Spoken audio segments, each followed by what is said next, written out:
গুজবের ঝড় পুরো বাজারে ছড়িয়ে পড়েছে, কিন্তু এই মিথ্যার ভেতরে একজনের মন অশান্ত হয়ে উঠেছে। জলিল বুঝতে পারছে মিথ্যার ভার বেশিদিন বুকের ভেতর লুকিয়ে রাখা যায় না। করিম দাঁত চেপে ফিসফিস করে বলল, চুপ থাক, না হলে তোরে বিপদ হবে। কিন্তু সত্য কখনো চাপা থাকে না। জলিলের চোখে অনুশোচনার ছাপ স্পষ্ট হয়ে উঠল। একটা গভীর নিঃশ্বাস নিল জলিল। মনে মনে বলল, আর সত্যটা বলবি। সবাইয়ের সামনে দাঁড়িয়ে জলিল বলল। এই গুজবের পেছনে করিম ছিল।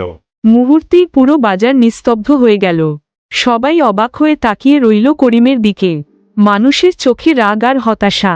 কেউ কেউ করিমের দিকে কঠিন দৃষ্টিতে তাকিয়ে রইল।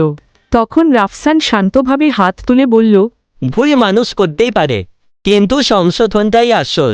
করিম মাথা নিচু করে বলল, আমি ভুল করেছি, আমাকে ক্ষমা করো। রাফসান মৃদু হাসি দিয়ে তাকে ক্ষমা করে দিল।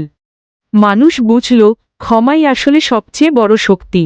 রাফসান, করিম আর জলিল তিনজন মিলে আবার দোকানের কাজ শুরু করল। ধীরে ধীরে বাজারে আবার ভিড় জমতে লাগল।